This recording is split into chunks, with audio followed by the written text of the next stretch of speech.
बसंत मेले का वो माहौल, चारों तरफ लोगों की भारी भीड़ थी और पैर रखने तक की जगह नहीं थी। लेकिन उस पूरे मेले में सबका ध्यान एक ही जगह टिका था, रिंग टॉस का वो स्टॉल। असल में वहाँ खेल खेलने का तो बस बहाना था। लोग तो बस स्कूल की सबसे खूबसूरत और कड़क लड़की बाई मिंगबिंग को निहार रहे थे। वो बड़े ही बेपरवाह अंदाज में रेलिंग से टेक लगाए खड़ी थी और उसकी गोद में एक विशाल गोल मटोल नारंगी बिल्ली आराम फरमा रही थी। बाई मिंगबिंग जब भी कोई रिंग फेंकती, उसका निशाना इतना परफेक्ट होता कि वो सीधे प्राइस पर जाकर बैठता। भीड़ हर बार तालियों और सीटियों से आसमान सिर पर उठा लेती थी। उसके पैरों के पास रखा प्लास्टिक का थैला इनामों से इस कदर ओवरफ्लो हो चुका था कि स्टॉल मालिक का चेहरा देखने लायक था, मानो वो अभी रो पड़ेगा। आखिरकार उस लाचार मालिक ने हाथ जोड़कर उसे रोका और मिन्नतें करते हुए बोला, मैडम, आपने 50 रिंग्स खरीदे थे और अभी सिर्फ 20 ही इस्तेमाल किए हैं। प्लीज बाकी पैसे वापस ले लीजिए और दूसरों के लिए भी थोड़ा मजा बचने दीजिए। बाई मिंगबिंग ने कोई जवाब नहीं दिया तो मालिक ने एक नकली मुस्कान चेहरे पर लाते हुए सीधे मेरी तरफ इशारा किया और बोला, देखो वो भाई कब से खड़ा होकर खेल देख रहा है, उसका भी बड़ा मन है, क्यों ना अब उन्हें मौका दिया जाए। तभी इससे पहले कि मैं कुछ समझ पाता, बाई मिंगबिंग धीरे से घूमी और उसकी पैनी आंखें सीधे मुझसे आकर टकराईं। हमारी नजरें मिलते ही मैं जमकर थोड़ा पीछे हटा, लेकिन उसने अचानक बांस के छल्लों का एक पूरा गुच्छा मेरे हाथों में थमा दिया और मुस्कुराकर बोली, मेरी तरफ से। अब जब मेले की पूरी भीड़ हमें ही घूर रही थी तो मना करने का कोई रास्ता नहीं बचा था। मैंने बेहद नर्वस होकर पहला रिंग फेंका, जो मेरे हाथ से फिसलकर सीधे जमीन पर जा गिरा। दूसरा रिंग फेंका तो वो उसके इनामों वाले थैले पर जाकर अटका। लेकिन असली ड्रामा तब हुआ जब मेरा तीसरा रिंग हवा में लहराता हुआ सीधे उसकी गोद में बैठी नारंगी बिल्ली के गले में जाकर फंस गया। और हद तो तब हो गई जब चौथा रिंग सीधा उड़ता हुआ बाई मिंगबिंग के सिर पर जा गिरा और उसके खूबसूरत बालों में अटक गया। मेरा हलक सूख चुका था। मैंने कांपते हाथों से उसके सिर से उस छल्ले को हटाया और बिल्कुल फुसफुसाते हुए पूछा, अगर मैं कहूँ कि मेरा ऐसा कोई इरादा नहीं था तो क्या तुम मेरा यकीन करोगी? लेकिन भीड़ को तो जैसे मजा आ चुका था। पीछे से कोई चिल्लाया, नियम तो नियम है भाई, जो रिंग में आ गया वो तुम्हारा हुआ। देखते ही देखते पूरी भीड़ हूटिंग करने लगी, सब उठा ले जाओ भाई, तुम्हारा निशाना तो कमाल का है। तुम्हारी नजरें तो शुरू से ही इस हसीना पर थीं। शर्म के मारे मेरे कान पूरी तरह लाल हो चुके थे। तभी उसने मुझे देखा और शांत आवाज में कहा, जरा इसे हटाने में मेरी मदद करो। मैंने तुरंत उसके सिर से रिंग हटाया, लेकिन अगले ही पल एक भारी और रोएंदार चीज सीधे मेरी गोद में आ गिरी। मैंने नीचे देखा, वही मोटी नारंगी बिल्ली अपनी बड़ी बड़ी उलझन भरी आंखों से मुझे घूर रही थी। उधर बाई मिंगबिंग अपनी उंगलियों में एक रिंग को लापरवाही से घुमाते हुए मुस्कुराई और बोली, बिल्ली तुम्हारी हुई, लेकिन इस इंसान को साथ ले जाने का ख्याल दिमाग से निकाल देना। मैं पूरी तरह सकअप आ गया और सिर्फ इतना ही कह पाया, बिल्कुल बिल्कुल, मैं समझ सकता हूँ। हालांकि ये कहते हुए मेरा मन कर रहा था कि मैं खुद को एक थप्पड़ लगाऊं।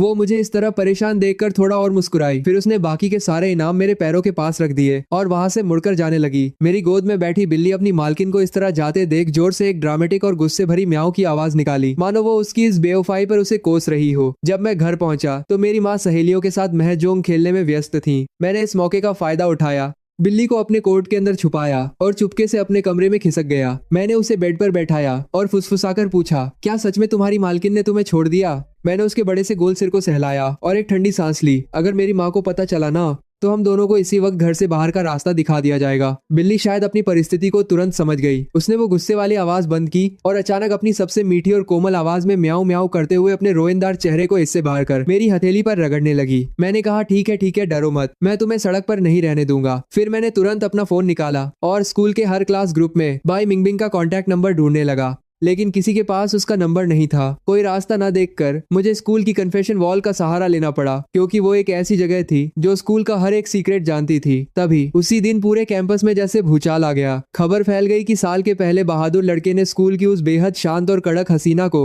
सरेआम प्रपोज कर दिया है। हर कोई कमेंट्स में ये देखने के लिए बैठा था कि वो कैसे उसे रिजेक्ट करती है, लेकिन उम्मीद के उलट उसने सिर्फ 2 शब्दों में जवाब दिया, प्राइवेट मैसेज। पूरे स्कूल का गॉसिप ग्रुप पागल हो चुका था और मेरा भी दिमाग सुन था। जैसे ही उसने मेरी फ्रेंड रिक्वेस्ट एक्सेप्ट की, उसका पहला मैसेज आया, अगर तुम मुझे पसंद करते हो तो उस दिन मेरे मुंह पर ये बात क्यों नहीं कही? मैं स्क्रीन को देखता रह गया कि भाई मैं किसे पसंद करता हूँ और मुझे क्या कहना था।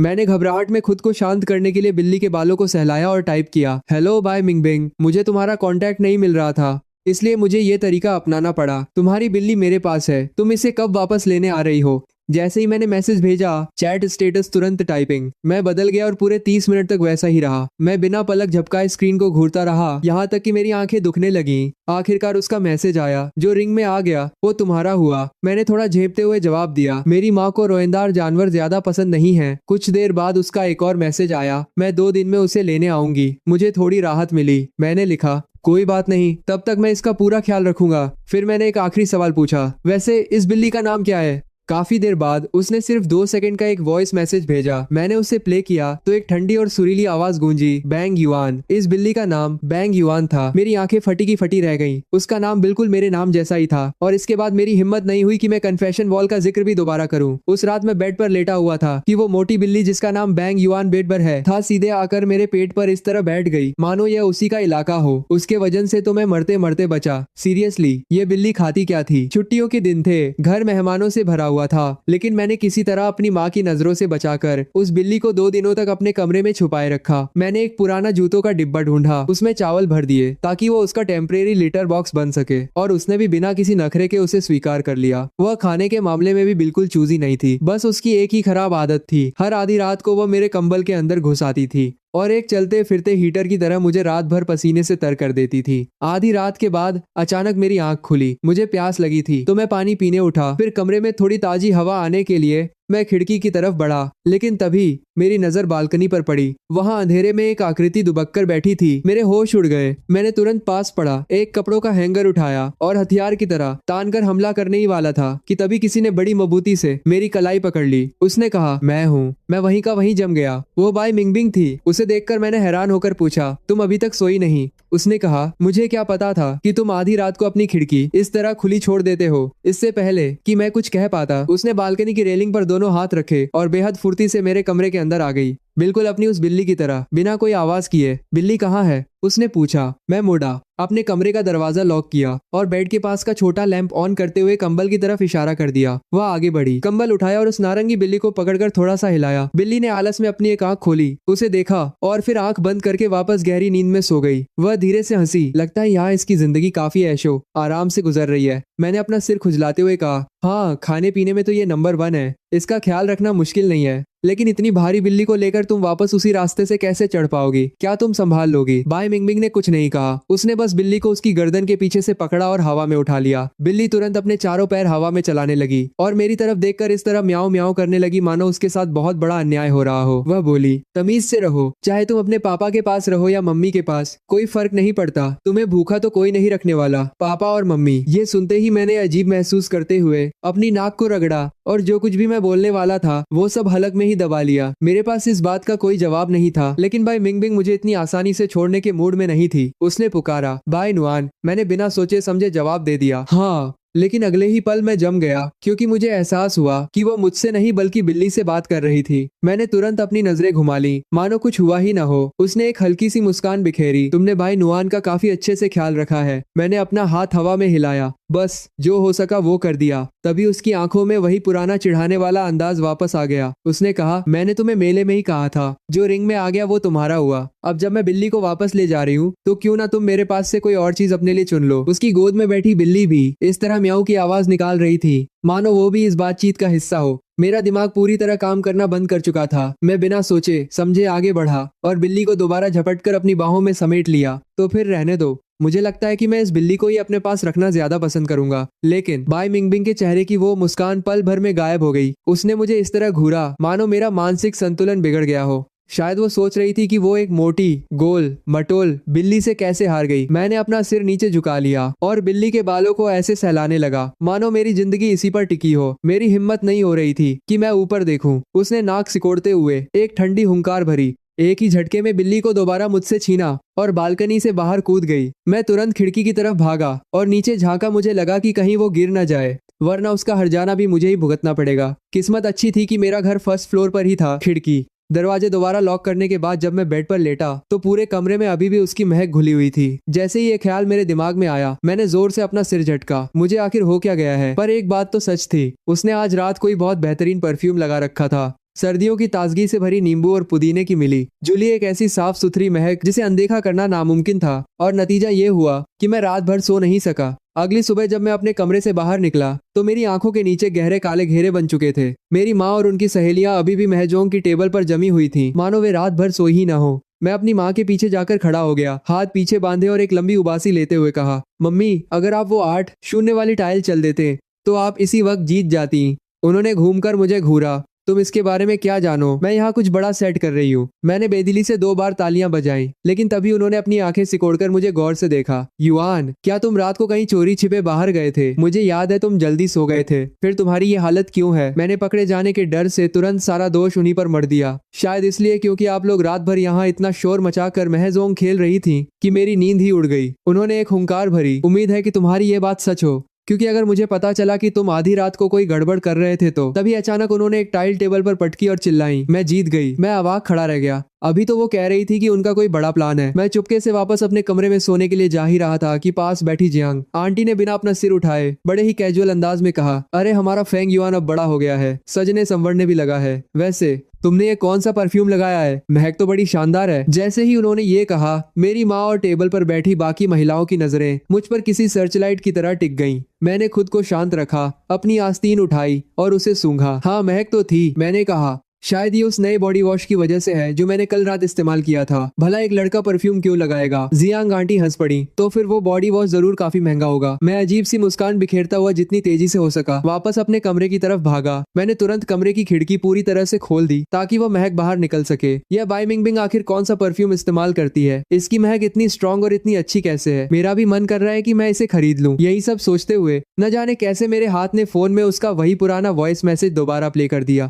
उसकी आवाज में एक अजीब सा ठहराव और बेपरवाही थी जिसे बार बार सुनने का मन करता था। मैं पूरी तरह से उस आवाज में खोया हुआ था कि तभी मैंने ऊपर देखा और अचानक बिल्ली की 2 गोल गोल आंखें सीधे मुझे घूर रही थी। उसे देखकर मेरे होश उड़ गए। जैसे ही मैंने खिड़की की जाली खोली थी, वह नारंगी बिल्ली बड़े ही रौब से वापस मेरे कमरे के अंदर आ चुकी थी और उसने एक नखरे भरी म्याऊ के साथ जमीन पर कदम रखा। मैंने पूछा, तुम फिर वापस आ गए? मैंने एक हाथ से उसे उठाया और दूसरे हाथ से तुरंत फोन की स्क्रीन लॉक कर दी, मानो मैं कोई चोरी करते हुए पकड़ा गया हूँ। बिल्ली मेरी गोद में उल्टी लेट गई और किसी राजा की तरह मुझसे मसाज कराने के मजे लेने लगी। जब मैंने उसकी मम्मी का नाम लिया तो उसने चिढ़कर अपनी पूंछ चाटी और आंखें पूरी तरह बंद कर ली। मैंने उससे बेबसी से देखा, तुम तो पूरे गद्दार निकले। जो खाना खिलाए वही तुम्हारा पसंदीदा बन जाता है। क्यों? मैं बाई मिंगबिंग को मैसेज करने ही वाला था कि वो आकर अपनी बिल्ली ले जाए, तभी किसी ने खिड़की के कांच पर दस्तक दी। ये सचमुच अनबिलीवेबल था। ये बिल्ली बिल्कुल अपनी मालकिन पर गई थी। इन दोनों में से किसी को भी सामने के दरवाजे से आना पसंद नहीं था। मैंने कांच के पार से सूंघा तो वही नींबू और पुदीने की महक दोबारा हवा में तैर रही थी। उसने कांच पर दोबारा नॉक किया, जो ठीक मेरे माथे के सामने था। क्या घूर रहे हो? क्या बैंग युआन वापस यहाँ भाग आया है? मैंने खिड़की खोली और उसे अंदर आने का रास्ता दिया।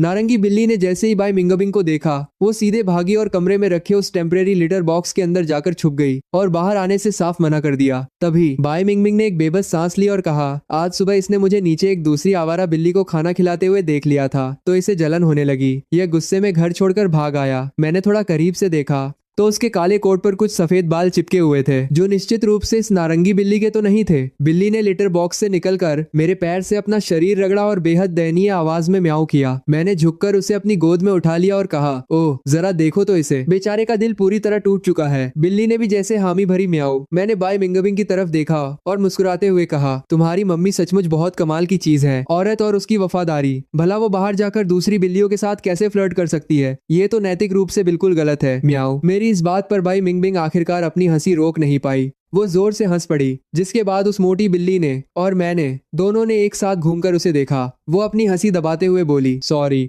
मुझे बस अचानक ऐसा लगा जैसे मैंने ये सीन पहले कहीं देखा है, इससे पहले कि मेरे दिमाग में कोई अनहोनी की आशंका घर करती या मैं कुछ समझ पाता। मैंने तुरंत पूछा, कौन सा सीन? उसने अपनी एक उंगली आगे बढ़ाई और उस नारंगी बिल्ली के माथे पर धीरे से एक उंगली मारी और बेहद शरारती अंदाज में कहा, एक धोखेबाज माँ और उसका वफादार बेटा। यह सुनते ही मेरा दम ही घुट गया। मेरे दिमाग के अंदर जैसे कोई जोर जोर से चीख रहा था कि अरे तुम बिल्ली की मम्मी हो और मैं बिल्ली का पापा, तो इसका सीधा सा मतलब ये हुआ कि तुम एक बार फिर मेरा फायदा उठा रही हो। लेकिन अपने चेहरे पर इस अंदरूनी उथल पुथल को जरा भी जाहिर न होने देते हुए मैंने बिल्कुल सपाट चेहरा बनाया और रूखे अंदाज में कहा, ठीक है, अब अपने इस धोखेबाज होने के सबूत को यहाँ से उठाओ और चलती बनो, मुझे अभी और सोना है। वो बिल्ली को अपनी गोद में उठाने के लिए आगे बढ़ी, पर तभी उसने बड़े ही कैजुअल अंदाज में मुझसे पूछा, क्या कल रात मेरी वजह से तुम्हारी नींद पूरी नहीं हुई? उसका हाथ बिल्ली को छूने ही वाला था कि तभी न जाने मुझे क्या हुआ। मैंने बिना सोचे समझे बिल्ली को और भी मजबूती से अपनी छाती से चिपका लिया और अपनी आवाज थोड़ी ऊंची करते हुए कहा, अपने बारे में ज्यादा खुशफहमी पालने की जरूरत नहीं है। वो तो मेरी मम्मी और उनकी सहेलियां रात भर इतनी जोर जोर से महजूम खेल रही थी कि मैं सो नहीं पाया। उसने चेहरे पर एक हल्की सी मुस्कान लाते हुए कहा, ठीक है भाई, अगर तुम ऐसा कहते हो तो यही सही। फिर उसने सीधे मेरी आंखों में झांकते हुए बड़े ही कातिलाना अंदाज में कहा, तो क्या अब ये हैंडसम लड़का मेरी बिल्ली मुझे वापस लौटाएगा? मुझे उस पल इस बात का एहसास हुआ कि मैं जब भी बाई मिंगबिंग से बहस करने की कोशिश करता हूँ, न जाने कैसे अंत में जीत उसी की होती है। मैं अपनी पकड़ ढीली करने ही वाला था कि तभी उस मोटी बिल्ली ने खुद को मेरी बाहों से छुड़ाने के लिए एक अजीब सा झटका दिया। वो फुर्ती से मेरे बेड पर कूदी और अपनी भारी भरकम पूंछ के एक ही झटके से मेरा फोन सीधे फर्श पर गिरा दिया। बाई मिंगबिंग ने उसे उठाने के लिए नीचे रुख किया। मेरा वो पुराना फोन था जिसमें कोई पासवर्ड नहीं लगा था, और जमीन पर गिरते ही उसकी स्क्रीन जल उठी और वो अपने आप अनलॉक हो गया। उसने स्क्रीन पर एक नजर डाली और उसकी एक भौं ऊपर उठ गई, और फिर उस फोन के स्पीकर से सीधे उसी की वो जानी पहचानी सुरीली आवाज गूंज उठी, फेंग युआन। इस बिल्ली का नाम फेंग युआन है। तभी मेरी धड़कनें जैसे वहीं थम गईं। मेरा दिल बैठ गया। मैं फोन झपटने के लिए आगे कूदा, पर इससे पहले कि मैं उसे पकड़ पाता, उसने बड़ी फुर्ती से हाथ ऊपर कर दिया। वो मुस्कुराई और बोली, तो पहले तुमने बड़े ही शातिर तरीके से मेरे करीब आने का रास्ता ढूंढा, और अब आधी रात को छुप कर मेरे वॉइस नोट सुनते हो। अब ये मत कहना कि तुम्हारा मुझ पर कोई क्रश नहीं है। मैंने तुरंत झपट्टा मारकर अपना फोन वापस खींचा, लेकिन तब तक बहुत देर हो चुकी थी। मुझे अपने चेहरे को शीशे में देखने की भी जरूरत नहीं थी। मैं अच्छी तरह जानता था कि शर्म के मारे मेरे कान इस वक्त टमाटर की तरह लाल हो चुके थे। उसने अपने दोनों हाथ अपनी छाती पर बांध लिए और दीवार से टेक लगाकर बड़े ही शांत और मजेदार अंदाज में मुझे देखने लगी, मानो वो देखना चाहती थी कि अब मैं क्या बहाना बनाता हूँ। मैं काफी देर तक अंदर ही अंदर घुटता रहा और आखिरकार मेरे मुंह से कुछ सूखे और बेअसर शब्द निकले, यकीन मानो ऐसा कुछ नहीं है। लेकिन तभी अचानक मेरे कमरे के दरवाजे पर एक जोरदार दस्तक हुई, मानो कोई उसे तोड़ देना चाहता हो। बाहर से मेरी माँ की तेज आवाज आई, फेंग युआन, दिन के उजाले में तुमने अपना कमरा अंदर से लॉक क्यों कर रखा है? तुम्हारी जियांग आंटी और बाकी सब लोग जा रहे हैं, जल्दी बाहर आओ और उन्हें अलविदा कहो। माँ की वो चिल्लाहट उस वक्त मेरे लिए किसी रेस्क्यू सिग्नल की तरह थी, जिसने मेरी जान बचा ली। मैंने तुरंत अंदर से चिल्लाकर जवाब दिया, हाँ मम्मी, बस अभी आया। और बिना एक पल गंवाए मैंने उस मोटी बिल्ली को उठाया और सीधे बाई मिंगबिंग की गोद में ठूंस दिया। मैंने फुसफुसाते हुए कहा, जल्दी करो, यहाँ से तुरंत निकलो, इससे पहले कि मेरी माँ हमें रंगे हाथों पकड़ ले। अगर उन्होंने तुम्हें यहाँ देख लिया तो मेरा खेल हमेशा के लिए खत्म हो जाएगा। बाई मिंगबिंग ने भी एक सेकंड बर्बाद नहीं किया और सीधे खिड़की की ग्रिल पर पैर रख दिया, लेकिन नीचे कूदने से ठीक पहले उसने अपनी आवाज को बेहद धीमा किया और मेरे कान के पास आकर फुसफुसाते हुए चिढ़ाया, फेंग युआन, तुम्हें ऐसा नहीं लगता कि ये सब बिल्कुल वैसा ही है जैसे हम दोनों दुनिया की नजरों से छुपकर कोई सीक्रेट अफेयर चला रहे हो? उसकी इस बात ने मेरे दिल पर सीधे चोट की। मैं अपनी जगह पर जैसे सुन्न रह गया। मैंने अपने दांत भींचे और बुदबुदाया, पागल कहीं की। फिर मैंने पैर से मारकर उस टेम्परेरी लिटर बॉक्स को बेड के नीचे छुपाया, अपने बालों को बेतरतीब ढंग से बिखेरा ताकि ऐसा लगे कि मैं अभी अभी सोकर उठा हूं, और दरवाजा खोल दिया। मम्मी, मैं बस सो रहा था। मेरी माँ की आंखें किसी हाई टेक स्कैनर की तरह पूरे कमरे में घूमी और फिर वापस मुझ पर आकर टिक गईं। उन्होंने अपनी आंखें छोटी की और संदिग्ध अंदाज में पूछा, तुम्हारे कमरे से वो महक पहले से भी ज्यादा स्ट्रॉन्ग क्यों आ रही है? मैं अपनी सांस में जैसे घुटने लगा। मैंने तुरंत उन्हें पकड़कर गैलरी की तरफ ढकेला और कहा, अरे छोड़िए भी मम्मी, कैसी महक? यहाँ कोई महक नहीं है, ये जरूर हवा में घुली हुई उस बॉडी वॉश की खुशबू होगी। चलिए पहले आंटी लोगों को विदा करते हैं। और फिर जब घर के सारे मेहमान आखिरकार चले गए तो मैं पूरी तरह से टूटकर चूर हो चुका था। मैंने खुद को बेड पर दे मारा। जैसे ही मैंने अपना फोन उठाया, स्क्रीन पर बाई मिंगबिंग के कई सारे मैसेजेस पड़े हुए थे। उसने लिखा था, ये छोटा गद्दार जैसे ही घर वापस आया, इसने सीधे मेरे कमरे का दरवाजा खरोंचना शुरू कर दिया और बार बार बाहर भागने की कोशिश कर रहा है। मुझे लगता है कि ये वापस तुम्हारे पास ही आना चाहता है। क्या तुम्हें लगता है कि तुम्हारा घर इसे संभाल पाएगा? सच कहूँ तो ऐसा लग रहा है मानो ये अब मेरे साथ रहना ही नहीं चाहता। इसके साथ ही उसने उस नारंगी बिल्ली के कुछ छोटे छोटे वीडियो भी भेजे थे, जिसमें वो दरवाजे के पास बैठकर इस तरह रो रही थी मानो उसकी दुनिया ही उजड़ गई हो। एक फोटो भी थी जिसमें वो दरवाजे के चौखट से लटकी हुई बेहद लाचार दिख रही थी। बिल्ली के उस बेवकूफ और मासूम चेहरे को देखकर सचमुच मुझे अंदर से बुरा लगने लगा। मैंने आपको थोड़ी देर हिचकिचाते हुए टाइप किया, लेकिन मेरी माँ को घर में पेट्स रखना बिल्कुल पसंद नहीं है, वो नफरत करती हैं। बाई मिंगबिंग का जवाब पलक झपकते ही आया, तो फिर इसकी कहानी को थोड़ा इमोशनल और दर्दनाक बना दो। उम्रदराज लोग अक्सर ऐसी कहानियों से पिघल जाते हैं, उनका दिल पक्का पिघल जाएगा। मैंने एक ठंडी सांस ली और लिखा, ठीक है, मैं एक कोशिश करके देखता हूँ। इसके बाद बाई मिंगबिंग के रिमोट गाइडेंस के तहत, यानी जैसा जैसा वो बताती गई, मैंने उस बिल्ली के लिए दुनिया की सबसे दुखद और आंसुओं से भरी लाइफ स्टोरी तैयार करना शुरू कर दिया। इस बीच वो लगातार मैसेजेस भेज रही थी। क्या मुझे इस फोटो को थोड़ा एडिट करके बिल्ली को थोड़ा कमजोर और पतला दिखा देना चाहिए? इस वक्त तो ये किसी रोएंदार फुटबॉल जैसी दिख रही है। क्या तुम्हारी माँ इस पर यकीन करेंगी? मैंने बड़ी तेजी से रिप्लाई किया, नहीं, फोटो को बिल्कुल मत छूना, इसे मुझ पर छोड़ दो। मैं अपनी माँ को किसी भी और से बेहतर तरीके से संभालना जानता हूँ। अगले ही सेकंड उसने बिल्ली के म्याऊ करने का एक और रोता हुआ वॉइस नोट भेजा। मैंने एक गहरी सांस ली, अपने दिमाग में तैयार की गई स्क्रिप्ट को दोहराया और अपने चेहरे पर दुनिया का सबसे उदास और रो उतरा हुआ चेहरा बनाकर ड्रामेटिक अंदाज में अपनी माँ के कमरे में दाखिल हुआ। मम्मी, इसके साथ जो हुआ वो सचमुच बहुत दर्दनाक है। लेकिन मेरी माँ ने मेरी तरफ आंख उठाकर देखा तक नहीं। उन्होंने बेहद कैजुअल अंदाज में झाड़ू उठाई और उसे मेरी तरफ हवा में लहराते हुए कहा, त्योहार के दिनों में तुम ये क्या बकवास चिल्ला रहे हो? क्या तुम्हारा दिमाग खराब हो गया है? मैं सचमुच रोने जैसी शक्ल बनाकर बोला, मम्मी आप गलत समझ रही हैं। मैं अपने बारे में नहीं, इस बिल्ली के बारे में बात कर रहा हूँ। मैंने तुरंत फोन आगे बढ़ाया और वो एडिट की हुई इमोशनल फोटो उनके सामने रख दी। यह मेरे एक दोस्त की बिल्ली है। उसे यह सड़क पर लावारिस हालत में मिली थी, लेकिन उसके हॉस्टल में पेट्स रखना सख्त मना है। मम्मी, यह बिल्ली बहुत ही डरी सहमी रहती है। जब यह बाहर सड़कों पर थी तो दूसरी आवारा बिल्लियां इसे रोज डराती, धमकाती और मारती थीं। इसके पास मेरी जैसी किस्मत नहीं है, जिसके पास आपके जैसी दयालु, संस्कारी और हर बात को समझने वाली मम्मी हो जो इसका ख्याल रख सके। ये पूरी दुनिया में बिल्कुल अकेली है। और सोचिए, नए साल का मौका है पर इसके पास भरपेट खाने के लिए एक वक्त का गर्म खाना तक नहीं है। इसलिए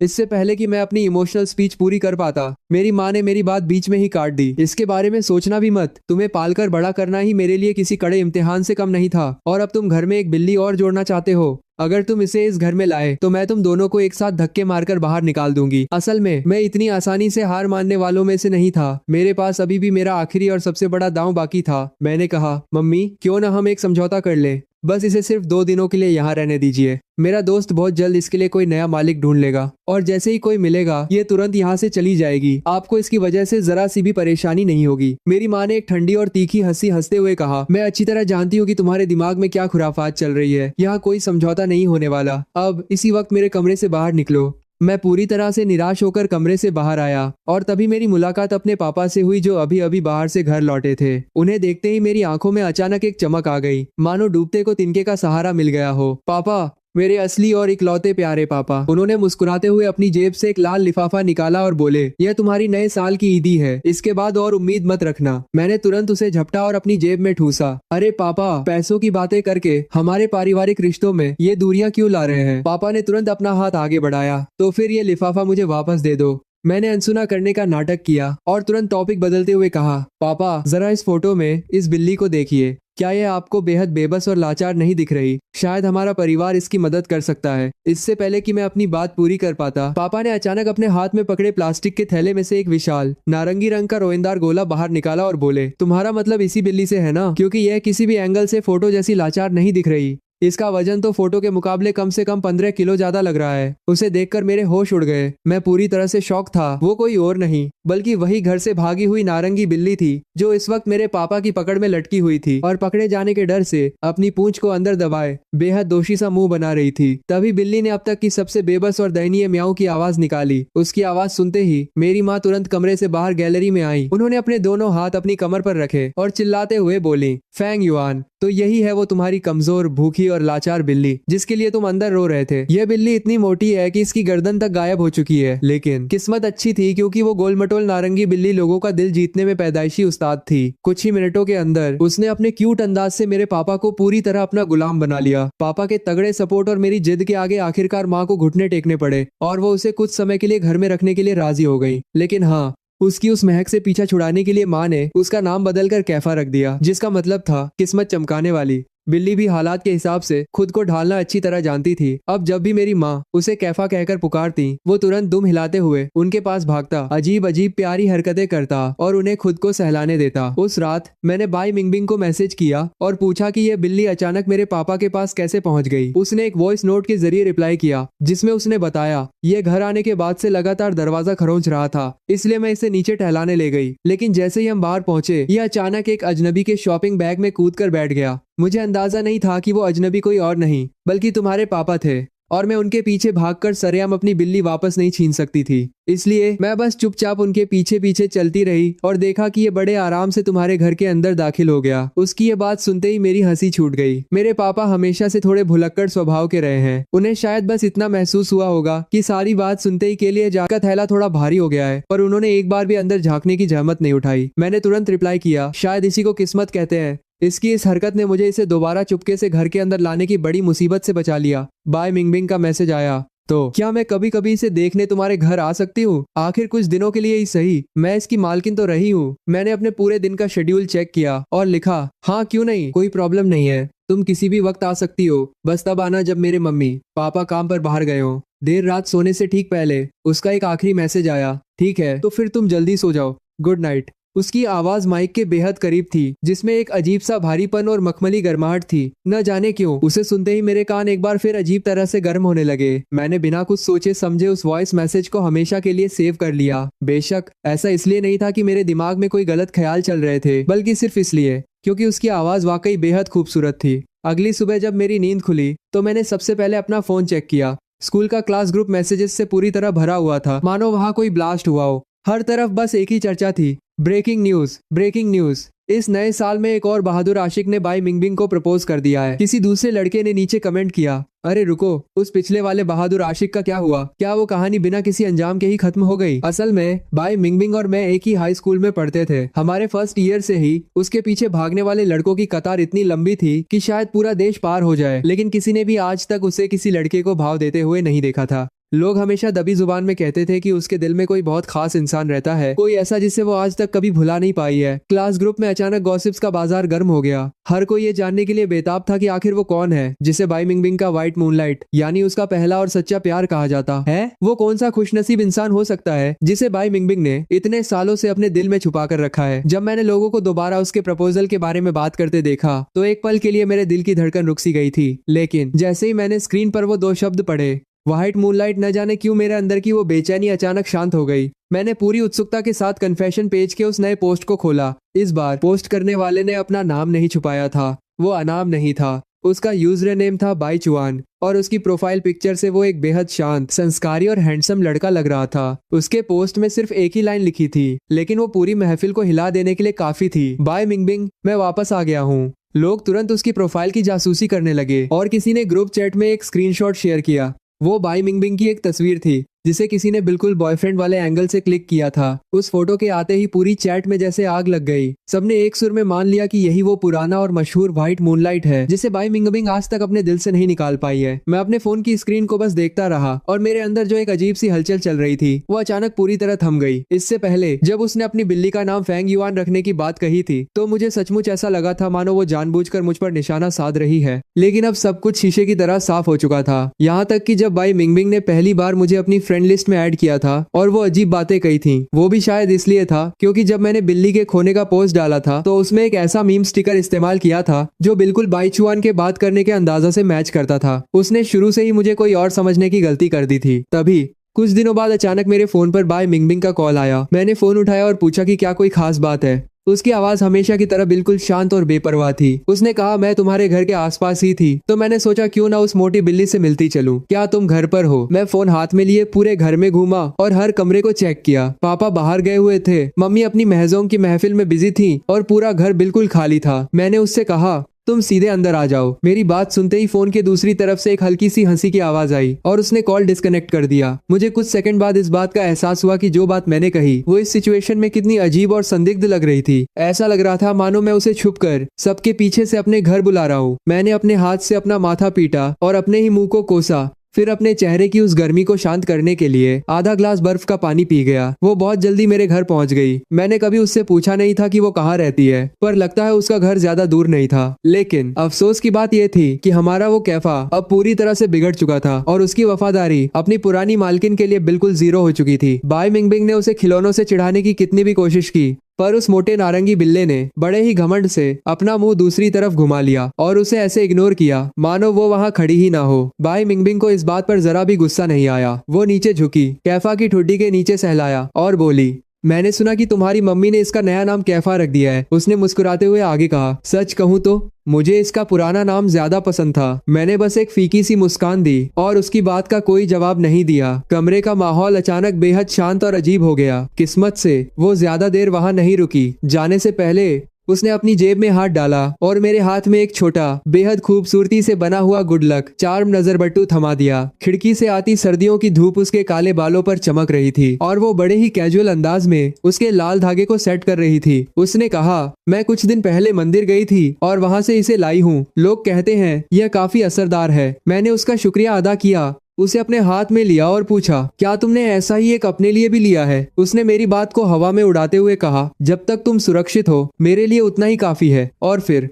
उसने कमरे का दरवाजा बंद कर दिया और उस दरवाजे के बंद होते ही वो खूबसूरत धूप और उसका वो अक्स दोनों ही मेरी नजरों से ओझल हो गए। मैं वहीं खड़ा उस चार्म को हाथ में लिए देखता रहा, जबकि मेरा दिल मेरी छाती के अंदर इस कदर जोर जोर से धड़क रहा था मानो वो पसलियों को तोड़कर बाहर आ जाएगा। मैंने खुद को समझाया कि मैं कुछ ज्यादा ही सोच रहा हूँ। मैंने अपने सीने को थोड़ा सहलाया और खुद को शांत करने के लिए थोड़ा और ठंडा पानी पिया। लेकिन दोपहर होते होते क्लास ग्रुप में एक बार फिर तहलका मच गया। मैंने चैट खोली तो देखा कि वहां एक और नया कन्फेशन पोस्ट शेयर किया गया था। ऐसा लग रहा था मानो इस नए साल में तीसरा बहादुर आशिक भी मैदान में उतर चुका था। लेकिन यह पोस्ट बाकी सबसे देखने को मिल दिया बिल्कुल अलग था। इस पोस्ट ने पूरे स्कूल के फोरम को हिलाकर रख दिया था, क्योंकि इस बार बाई चुआन नाम के उस अकाउंट ने सरेआम बेहद सीधे शब्दों में बाई मिंगबिंग को प्रपोज किया था। किसी ने वही पुरानी तस्वीर दोबारा ग्रुप में शेयर कर दी थी। उस फोटो में वो लड़का बेहद लंबा, स्लिम और साफ सुथरे तीखे नैन नक्श के साथ बेहद अट्रैक्टिव लग रहा था। बाई मिंगबिंग के बगल में खड़ा वो लड़का बिल्कुल ऐसा लग रहा था मानो वे दोनों किसी कोरियन ड्रामा के परफेक्ट कपल हो, जिनकी जोड़ी स्वर्ग में बनी हो। मैंने बड़े ही शांत अंदाज में उस गुड लक चार्म को अपनी दराज के अंदर रख दिया। तो यही था वो इंसान जिसका वो इतने लंबे समय से इंतजार कर रही थी। दोपहर की वो धूप धीरे धीरे कमरे से जा चुकी थी और जैसे ही वो रोशनी गायब हुई, कमरे में एक अजीब सा सूनापन और ठंडक पसर गई। मैंने आधे सोए हुए कैफा को उठाया और उसे गर्म कंबल के अंदर अच्छे से सुला दिया। फिर मैंने उसके उस गोल मटोल शरीर को देखा और एक गहरी सांस लेते हुए कहा, कैफा,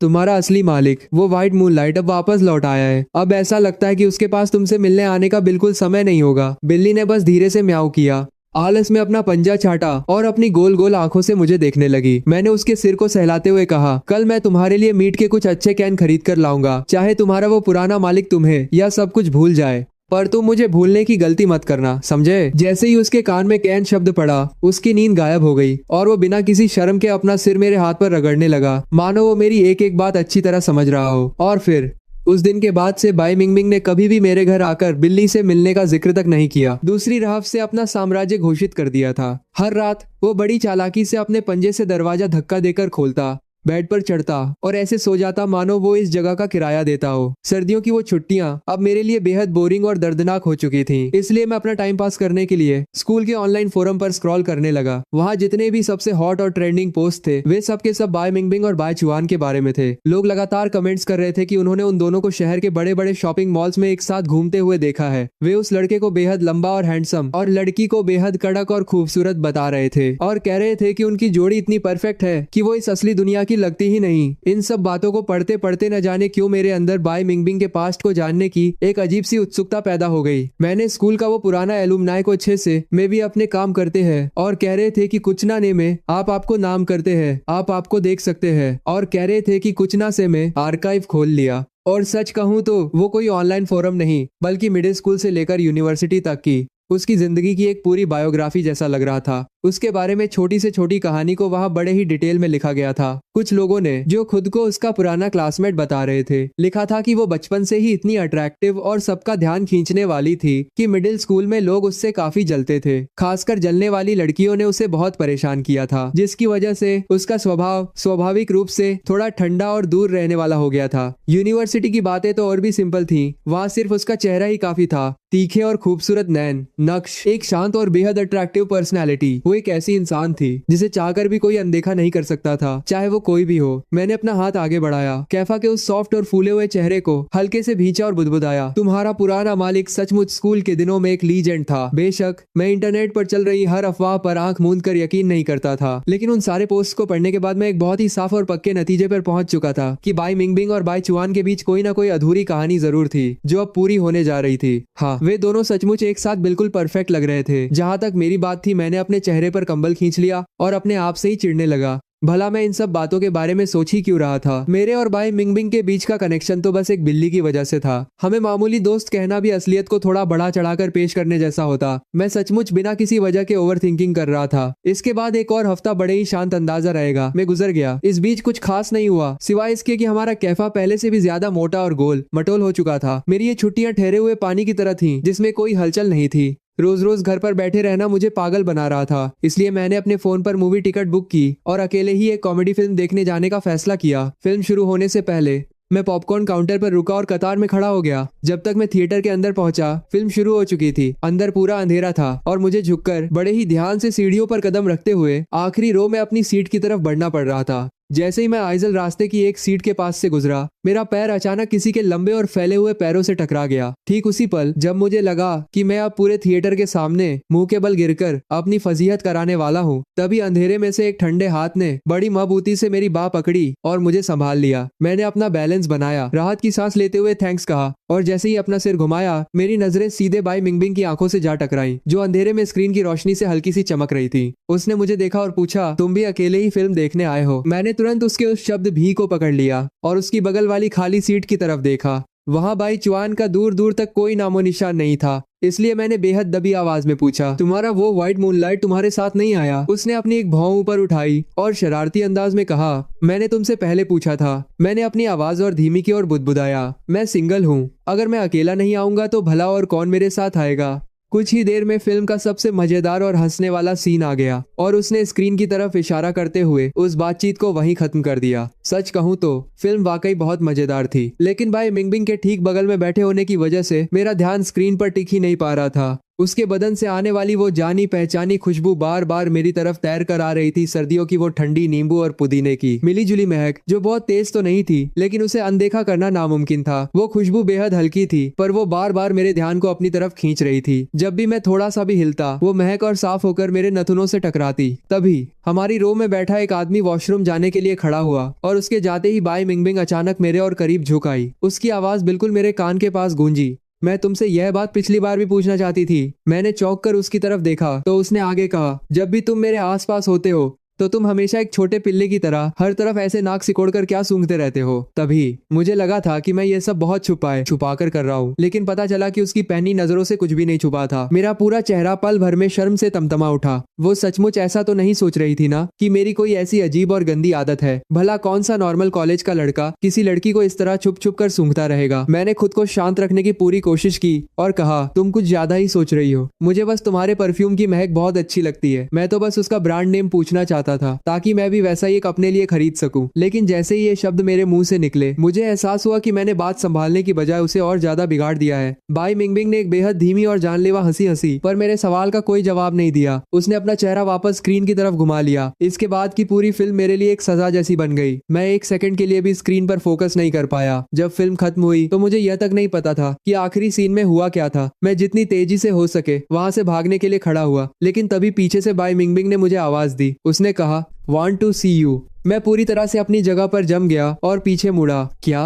उसने अपनी चमकीली आंखों से सीधे मेरी तरफ देखा और बड़े ही शांत अंदाज में बोली, यही उस परफ्यूम का नाम है। Want to see you, तुम्हें देखना चाहता हूँ। और ठीक उसी पल थिएटर की सारी लाइट्स ऑन हो गईं। मैं मुंह में ही कुछ शुक्रिया जैसा बुदबुदाया और भीड़ के बीच इस तरह गायब हो गया मानो मैं किसी क्राइम सीन से दुम दबाकर भाग रहा हूँ। घर पहुंचकर मैंने सचमुच एक बेवकूफ की तरह इंटरनेट पर Want to see you नाम के परफ्यूम को खोजना शुरू कर दिया। मैंने हर शॉपिंग ऐप, हर वेबसाइट और यहाँ तक कि रैंडम सर्च इंजनों पर भी उसे ढूंढा, पर मुझे कुछ नहीं मिला। उस नाम का कोई परफ्यूम वजूद में ही नहीं था, खासकर नींबू और पुदीने की महक वाला तो बिल्कुल नहीं। इसका सीधा सा मतलब था कि बाई मिंगबिंग ने मुझसे बड़े आराम से झूठ बोला था। पर आखिर क्यों? मैं काफी देर तक अपने फोन की स्क्रीन को देखता रहा, यहाँ तक कि मैंने उससे इस बारे में पूछने के लिए एक मैसेज भी टाइप कर लिया, पर अंत में मैंने उसे डिलीट कर दिया। शायद वो नाम भूल गई होगी, या शायद वो मुझे बताना ही नहीं चाहती थी और उसने मनगढ़ंत नाम ले लिया था। ज्यादा पूछताछ करना मुझे उसकी नजरों में अजीब और परेशान दिखा देता। अपनी उस झल्लाहट और गुस्से को शांत करने का मुझे कोई रास्ता नहीं सूझा, तो मैंने सारा गुस्सा कैफा पर निकाल दिया।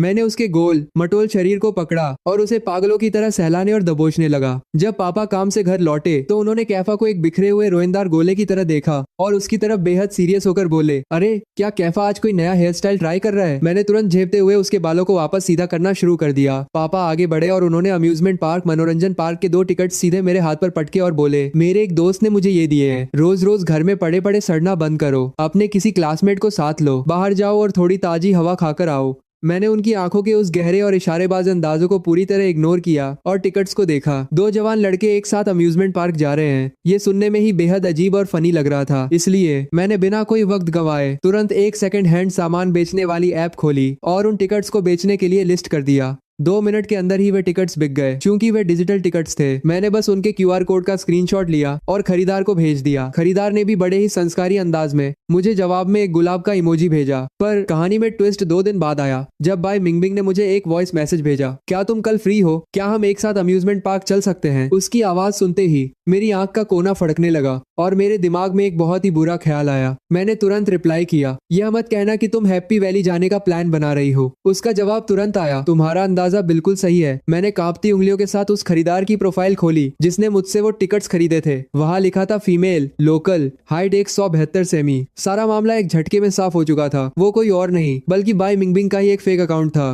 लोग इंटरनेट पर अपनी पहचान और बाकी चीजों के बारे में झूठ बोल सकते हैं, लेकिन अपनी हाइट के बारे में कभी नहीं। लंबी लड़कियां उस कॉलम को कभी खाली नहीं छोड़ती, बल्कि वो उसे बड़े गर्व से हाईलाइट करती हैं। तो ये सब क्या था? मैंने टिकट्स बेचकर पैसे भी कमा लिए थे। मुझे अम्यूजमेंट पार्क जाने का एक फ्री मौका भी मिल रहा था और शायद स्कूल की सबसे कड़क हसीना के साथ एक डेट भी तय हो रही थी। हालांकि ये सुनने में एक बहुत ही फायदे का सौदा लग रहा था, लेकिन मुझमें अभी भी थोड़ी समझदारी बाकी थी। इसीलिए मैंने बेहद मजबूती से उसके इस इन्विटेशन को रिजेक्ट कर दिया। फिर एक बहुत ही समझदार लव गुरु की तरह मैंने पूरे सीरियस अंदाज में जवाब लिखा, अम्यूजमेंट पार्क एक ऐसी जगह है जहां तुम्हें उस इंसान के साथ जाना चाहिए जिसे तुम इतने समय से अपने दिल में याद कर रही हो, मेरे साथ नहीं। उसका रिप्लाई इस बार और भी तेजी से आया, तुम्हें किसने कह दिया कि भाई चुआन मेरा बॉयफ्रेंड है? ये पढ़ते ही मेरा दिल इस कदर जोर जोर से धड़कने लगा कि मुझे कसम से लगा कि इसकी आवाज पड़ोसियों तक पहुंच जाएगी। मैंने अपना थूक निगला और अनजान बनने का नाटक करते हुए लिखा, ज्यादा भोली मत बनो, पूरे स्कूल को पता है कि भाई चुआन ही तुम्हारा वो पुराना व्हाइट मूनलाइट है। इसके जवाब में जब उसका वॉइस नोट आया तो ऐसा लग रहा था मानो वो गुस्से और झुंझलाहट में हंस रही हो और बैकग्राउंड में काफी शोर था। उसने कहा, पिछली बार जब मैं तुम्हारे कमरे की खिड़की से बाहर कूद रही थी तब मैंने तुमसे साफ साफ पूछा था कि क्या तुम मुझे पसंद करते हो, और तुमने आज तक मुझे उस बात का सीधा जवाब नहीं दिया है। मैं उस मैसेज को देखता रह गया, मेरे मुंह से एक शब्द नहीं निकला। भला मैं इस बात का क्या जवाब देता?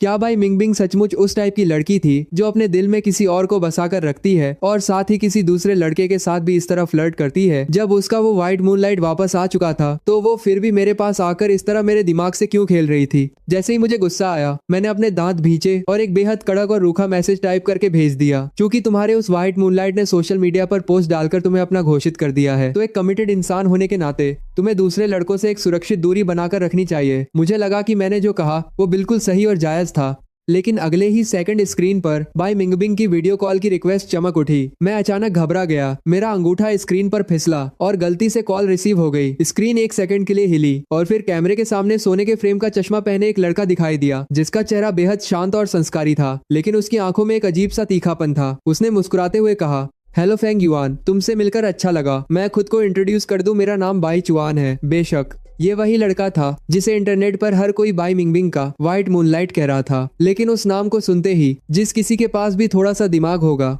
वो तुरंत समझ जाता कि इसका बाई मिंगबिंग से कोई ना कोई गहरा खून का रिश्ता है। मैंने 2 सेकंड तक स्क्रीन को घूरा और फिर बेहद सावधानी से पूछा, सुनिए, क्या आप और बाई मिंगबिंग भाई बहन है? बाई चुआन ने अपने चश्मे को थोड़ा सेट किया और हंसते हुए बोला, भाई बहन? अरे नहीं नहीं, मैं उसका बड़ा भाई हूँ। तभी अचानक कैमरे के फ्रेम में एक हाथ अंदर आया। उसने फोन को झपटकर अपनी तरफ खींचा और स्क्रीन पर बाई मिंगबिंग का बेहद चिढ़ा हुआ चेहरा सामने आ गया। उसने कहा, हम दोनों जुड़वा ट्विंस हैं, इसकी बकवास बातों पर ध्यान मत दो। बाई चुआन पीछे से जोर से हंस पड़ा और मेरा दिल जो पिछले कुछ मिनटों से किसी रोलर कोस्टर की तरह ऊपर नीचे हो रहा था, आखिरकार शांत हुआ। तभी बाई चुआन ने दोबारा कैमरे के सामने अपना मुंह घुसाया और मेरी तरफ देखते हुए बोला, तो तुम ही फेंग युआन हो ना? मेरी इस नखरेबाज और परेशान करने वाली छोटी बहन ने तुम्हें काफी तकलीफ दी होगी, उसके लिए सॉरी। लेकिन मैं एक बहुत ही सीधा साधा इंसान हूँ, इसलिए मैं सीधे मुद्दे की बात करूंगा। क्या तुम मेरी बहन को शादी के इरादे से डेट करना पसंद करोगे? ये सुनते ही मैं अपनी जगह पर पूरी तरह से सुन्न रह गया। मेरा मुंह आधा खुला का खुला रह गया और मेरे गले से बस एक अजीब सी उलझन भरी आवाज निकली, हाँ। बाई मिंगबिंग ने तुरंत फोन को अपनी तरफ खींचा और मैं बैकग्राउंड में उसके चिल्लाने की आवाज सुन सकता था। वो अपने भाई से कह रही थी कि क्या वो पागल हो गया है और उसे हिदायत दे रही थी कि वो मुझे डराकर भगाए मत। लेकिन सच कहूँ तो उनकी ये बातें सुनकर मेरी घबराहट और ज्यादा बढ़ गई थी। तभी बाई चुआन ने पीछे से बड़े गर्व से कहा, क्या तुम साइकोलॉजी मनोविज्ञान जानते हो? इसे टूटी हुई छत का सिद्धांत ब्रोकन रूफ इफेक्ट कहते हैं। पहले सामने वाले के सामने कोई बहुत बड़ी और नामुमकिन मांग रखो, जैसे कि शादी, और फिर थोड़ा पीछे हटकर छोटी मांग रख दो, जैसे कि डेटिंग। इस मुकाबले में सामने वाले को डेटिंग की बात अचानक बहुत आसान और मानने लायक लगती है। मेरे पास अब कहने के लिए कोई शब्द नहीं बचे थे, इसलिए मैंने सीधे फोन के माइक की तरफ मुंह किया और कहा, एक्चुअली मैं आप दोनों की एक एक बात बिल्कुल साफ सुन सकता हूँ। ये सुनते ही उन दोनों की तरफ बिल्कुल सन्नाटा छा गया। बाई मिंगबिंग ने फोन को दोबारा सीधा किया और स्क्रीन के पार से मुझे देखने लगी। उसके कान इस वक्त हल्के से लाल हो चुके थे। उसने पूछा, तो क्या तुम कल अम्यूजमेंट पार्क आ रहे हो? मेरे पास कुछ ऐसा है जो मैं तुम्हें आमने सामने मिलकर कहना चाहती हूँ। ये कहते हुए उसकी नजरें अचानक मेरे पीछे गईं, जहाँ वो मोटी बिल्ली मेरे बेड पर बड़े ही बेपरवाह अंदाज में पैर फैलाकर सो रही थी। उसने अपनी आंखें छोटी की। यह सुअर जैसी बिल्ली फिर से तुम्हारे बेड पर क्यों सो रही है? मैंने तुरंत कैफा के उस गोल सिर को अपने हाथ से छुपाया और कहा, अगर बेड पर नहीं सोएगी तो भला और कहाँ सोएगी? और वैसे भी इस कड़कड़ाती ठंड में यह मेरे लिए एक नेचुरल हीटर का काम करती है। बाय मिंगबिंग ने अपनी आंखें खतरनाक तरीके से सिकोड़ी और बोली, मेले के उस खेल में हम दोनों को तुमने एक ही रिंग से जीता था, लेकिन हमारे साथ तुम्हारा ये बर्ताव इतना अलग क्यों है? मैंने बड़े ही कॉन्फिडेंस के साथ उसी के शब्दों को उसी के खिलाफ इस्तेमाल करते हुए कहा, ये बात तो तुमने खुद ही कही थी, बिल्ली मेरी हो सकती है पर वो इंसान नहीं। फोन के पीछे से मुझे बाय चुआन के दबी हुई हंसी की आवाज आ रही थी। बाय मिंगबिंग ने एक गहरी सांस ली, फिर उसकी आंखों में एक बेहद तीखा और गहरा अंदाजा उभर आया। उसने सीधे मुझसे कहा, मैं अपनी वो बात कल वापस लेती हूँ। उस मोटी बिल्ली को घर पर ही छोड़ देना। कल रविवार को अम्यूजमेंट पार्क में मैं पूरी तरह तुम्हारी हूँ। अगले दिन सुबह सूरज तो चमक रहा था, लेकिन चलने वाली वो बर्फीली हवा इतनी तेज थी मानो वो हड्डियों को चीर कर रख देगी। मैंने एक बहुत ही मोटा और भारी कोट पहन रखा था और जैसे ही मैंने घर से बाहर पहला कदम रखा, उस ठंडी हवा ने मुझे वापस अंदर ढकेलने की पूरी कोशिश की। जब मैं खुद को एक भालू की तरह कपड़ों में लपेटकर बिल्कुल सही समय पर अम्यूजमेंट पार्क के मेन गेट पर पहुंचा, तो मैंने देखा कि बाई मिंगबिंग वहां पहले से खड़ी थी। उसने एक लंबा काला कोट पहन रखा था जिसके अंदर सिर्फ एक पर्पल कलर का टॉप था और नीचे उसने हैवी विंटर जैकेट्स की बजाय सिर्फ टाइट्स पहन रखी थी, जो उस कड़कड़ाती ठंड में बाकी सब लोगों के बीच बिल्कुल अलग और अजीब लग रही थी। मैं अपनी भौहें सिकोड़कर उसके पास पहुंचा और पूछा, क्या तुम सचमुच इस ठंड में फैशन के लिए अपनी जान जोखिम में डाल रही हो? क्या तुम्हें ठंड नहीं लग रही? उसने अपने कांपते हुए होठों को एक साथ भींचा और बड़े ही अड़ियल अंदाज में बोली, मैं बिल्कुल ठीक हूँ, मैं इसे संभाल सकती हूँ। हम मुड़े और एंट्री गेट की तरफ बढ़ने लगे, लेकिन तभी अचानक हवा का एक बहुत ही तेज और बर्फीला झोंका हमारे पास से गुजरा और अगले ही पल उसने जोर से छींक दिया, जिससे उसका वो पूरा कड़क और कूल इमेज पल भर में मिट्टी में मिल गया। मैंने उसे बिल्कुल अवाक होकर देखा। तो यही है तुम्हारा इसे संभालना? देखना कहीं एक ही दिन में सीधे हॉस्पिटल न पहुंच जाओ। सच कहूं तो मुझे उन लोगों की समझ पे तरस आता है जो इस तरह के मौसम में अम्यूजमेंट पार्क घूमने आते हैं। अगर इस कड़कड़ाती ठंड में कोई रोलर कोस्टर की सवारी कर ले तो वो नीचे उतरते ही एक बर्फ का पुतला बन जाएगा। लेकिन ठीक उसी समय बाई मिंगबिंग ने दूर दिख रहे रोलर कोस्टर के ट्रैक की तरफ इशारा किया और मुझसे पूछा, क्या तुम उसे ट्राई करना चाहते हो? मैंने उसे बिल्कुल ब्लैंक होकर देखा। मैं यहाँ रोमांस के लिए अपनी जान दांव पर लगा रहा हूँ या तुम्हें इस हवा के बवंडर से अभी भी तसल्ली नहीं मिली है? जब मैंने चुपचाप अपनी गर्दन हिलाकर मना कर दिया तो उसके चेहरे पर साफ तौर पर निराशा झलकने लगी। उसने फिर पूछा, तो फिर तुम क्या करना चाहते हो? पायरेट शिप, ड्रॉप टावर या वो गोल घूमने वाला झूला कारूसेल? मैंने बिना किसी एक्सप्रेशन के उसकी बात बीच में ही काटी। मुझे आज सिर्फ यही राइड लेनी है। बेशक मैंने ऐसा इसलिए कहा क्योंकि पूरे अम्यूजमेंट पार्क में सिर्फ वही एक ऐसी राइड थी जो इंडोर अंदर थी और जहां हीटर चल रहा था। आखिरकार बाय मिंगबिंग और मैं दोनों उस इंडोर कैरोसेल में प्लास्टिक के सफेद घोड़ों पर बैठ गए। हमारे आस पास छोटे छोटे बच्चे मजे में चीख चिल्ला रहे थे और मैंने चुपके से अपनी और उसकी एक बेहद अजीब और फनी फोटो क्लिक कर ली। वो हाइट में काफी लंबी थी, जिसकी वजह से उसके लंबे पैरों को रखने की कोई जगह नहीं मिल रही थी और उसने अपने पैरों को घोड़े के बगल में बेहद अजीब तरह से मोड़ रखा था, जिससे वो पूरा सीन देखने में काफी दयनीय और मजेदार लग रहा था। हालांकि अंदर की वो हीटिंग बहुत अच्छी थी और मैं सचमुच उसकी सेहत की खातिर वहां थोड़ी देर और रुकना चाहता था। फिर भी मैं उसे पास में ही बनी स्पिनिंग टी कप्स घूमने वाले कप की राइड की तरफ ले गया, जो वो भी अंदर ही थी। हमने पूरी सुबह उन छोटी और शांत इंडोर राइड्स का मजा लेते हुए और गर्म ड्रिंक्स पीते हुए गुजारी। तभी बाई मिंगबिंग ने मेरे हाथ में 2 स्कूप वाली एक आइसक्रीम थमाई और पूछा, क्या तुम्हें आज मजा आ रहा है? मैंने आइसक्रीम ली और कहा, हाँ काफी मजा आ रहा है। तुम्हारी क्या हालत है? उसने अपनी नजरें नीचे की और जमीन को घूरते हुए बेहद धीमी आवाज में कहा, मजा? हाँ आ तो रहा है, लेकिन ऐसा लग रहा है जैसे कुछ अधूरा है, कुछ कमी है। मैंने आइसक्रीम का एक बहुत बड़ा बाइट लिया और पूछा, क्यों? क्या इस बर्फीली हवा ने तुम्हारे दिमाग को पूरी तरह से जमा दिया है या कोई और बात है? उसने अपना सिर उठाया और बाहर दिख रहे उस विशाल रोलर कोस्टर की तरफ बड़े ही उदास अंदाज में देखते हुए कहा, एक्चुअली मैं यहाँ आने से पहले एक पूरा प्लान बनाकर आई थी। मैं तुम्हें रोलर कोस्टर, पायरेट शिप और उस हॉन्टेड हाउस भूतिया घर में ले जाना चाहती थी। वे राइड्स बहुत ही एडवेंचरस और डरावनी होती हैं और अगर मैं वहां डर जाती तो तुम स्वाभाविक रूप से आगे बढ़कर मुझे प्रोटेक्ट करते और मैं आखिरकार तुम्हारा वो बॉयफ्रेंड वाला रूप देख पाती। वो एक सेकंड के लिए रुकी और फिर बड़े ही अनमने भाव से आगे बोली, कम से कम मैं ये तो साबित कर ही पाती कि उस मोटे और गोलमटोल बिल्ले के मुकाबले जो दिन भर सिर्फ खाता और सोता रहता है, मैं कहीं ज्यादा पसंद किए जाने के काबिल हूँ। मैं उसे बिल्कुल शौक होकर देखता रह गया। मैं सोच रहा था कि ये किस तरह की पुरानी फिल्मों वाली किसी खड़ूस और कड़क सीईओ के प्रपोजल की स्क्रिप्ट थी। लेकिन भाई मिंगबिंग को इस बात पर इतनी गंभीरता से विचार करते देखना न जाने क्यों मुझे अंदर ही अंदर बहुत फनी लग रहा था। जब मैं काफी देर तक कुछ नहीं बोला तो उसने अजीब तरह से अपने होठों को सिकोड़ा और कहा, सॉरी। शायद मेरे इस अजीब प्लान ने सारा मूड खराब कर दिया।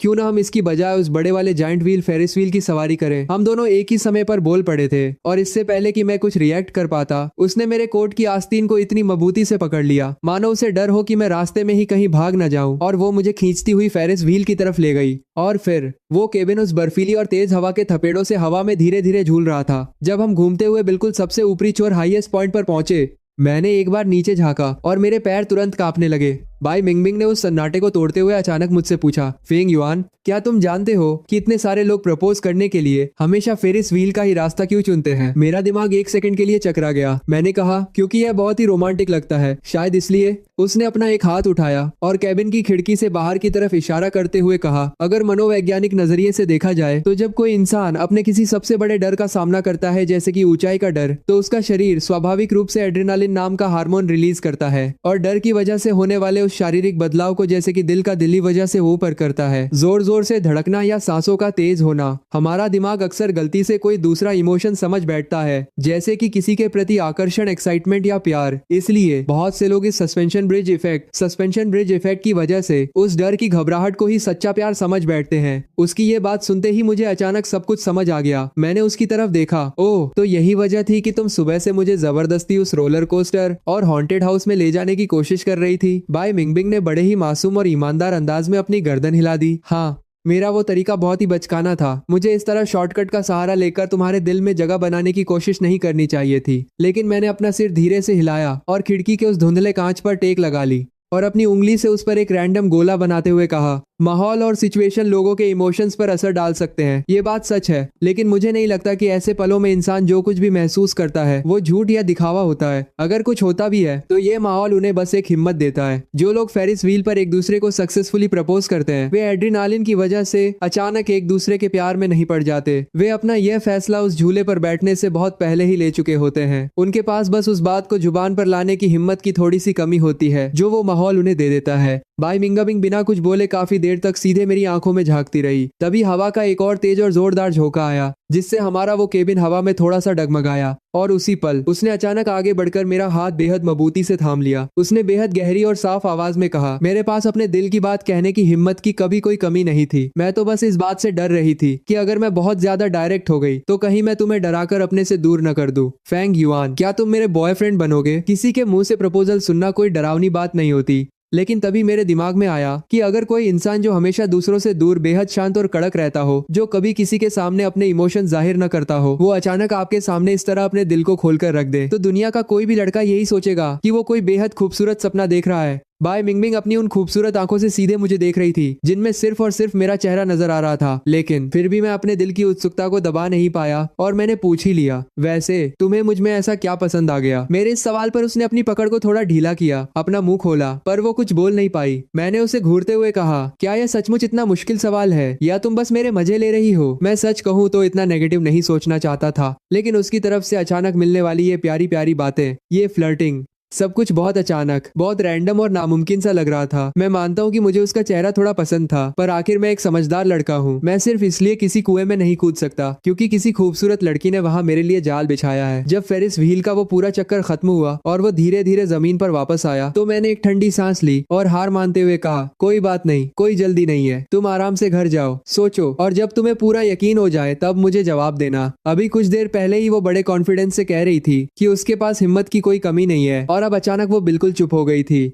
लड़कियां सचमुच कहती कुछ हैं और उनके दिल में होता कुछ और है। मैं मुड़ा और केबिन से बाहर कदम रखने ही वाला था कि तभी बाई मिंगबिंग ने एक बार फिर मेरी कलाई पकड़ ली। इस बार उसकी आवाज में एक अजीब सी घबराहट और अचानक वो बिल्कुल चुप हो गई थी, हड़बड़ी थी। उसने कहा, मेले में उस बैग के बारे में मैंने जानबूझकर पूछा था। बिल्ली का वो नाम भी मैंने बस ऐसे ही मनगढ़ंत रख दिया था और उस दिन रिंग टॉस के स्टॉल पर मैंने जानबूझकर अपना सिर आगे किया था ताकि वो छल्ला मेरे बालों में अटक सके। फैंग युआन, मैं तुम्हें बहुत पहले से पसंद करती हूँ। इसके बाद हम दोनों अम्यूजमेंट पार्क के इंडोर रेस्ट एरिया में एक बेंच पर अगल बगल बैठ गए। उसने मुझसे पूछा, क्या तुम पहले अक्सर पुराने कैंपस के पास बने उस शेड पवेलियन में आवारा बिल्लियों को खाना खिलाने जाते थे? मैं वहाँ कई बार इत्तेफाक से तुम्हारे सामने से गुजरी थी। बाई मिंगबिंग बड़े ही शांत और धीमे अंदाज में बोल रही थी। तुम्हें कई बार वहाँ देखने के बाद मेरी यह आदत बन गई थी कि मैं जब भी वहाँ से गुजरती मेरे कदम अपने आप रुक जाते और मेरी आंखें तुम्हें ढूंढने लगती थीं। एक बार जब तुम एक छोटी नारंगी बिल्ली को पकड़ने की कोशिश कर रहे थे, तुम सीधे मुझसे आकर टकरा गए थे और तुम बिल्कुल पागलों की तरह लाल लाल कान लिए खड़े खड़े मुझे घूर रहे थे। बस उसी पल से मेरे दिमाग में आया कि शायद तुम भी मुझे पसंद करते हो। सच कहूँ तो अगर कोई एवरेज दिखने वाली लड़की मुझसे ऐसी बात कहती तो मैं शर्म के मारे वहीं जमीन में धंस जाता, लेकिन स्कूल में बाई मिंगबिंग के दीवानों की कतार इतनी लंबी थी कि वो साउथ गेट से लेकर नॉर्थ गेट तक पहुंच जाए। फिर भी मैं कसम खाकर कहता हूँ कि उस वक्त मैं सिर्फ उसके चेहरे की खूबसूरती को देखकर हैरान था। वो सिर्फ एक तारीफ थी, उससे ज्यादा कुछ नहीं। बाई मिंगबिंग अपने आप पर ही थोड़ा सा मुस्कुराई और बोली, जब सर्दियों का मौसम आया और ठंड बहुत बढ़ गई तो सारी आवारा बिल्लियां खुद को गर्म रखने के लिए बेसमेंट में छुप गईं और तुमने भी वहां आना कम कर दिया। लेकिन न जाने मुझ पर क्या भूत सवार था, मैं फिर भी रोज वहां सिर्फ इसलिए जाती थी ताकि हमारी मुलाकात दोबारा हो सके। और धीरे धीरे मुझे एहसास हुआ कि मैं पूरी तरह तुम्हारे प्यार में पागल हो चुकी हूँ। मैंने तुम्हारे बारे में हर छोटी बड़ी जानकारी निकालनी शुरू की। मुझे और भी परिवार को दिखाने के लिए काफी होता है। पता चला कि तुम्हें कैफेटेरिया का कौन सा रामेन स्टॉल पसंद है,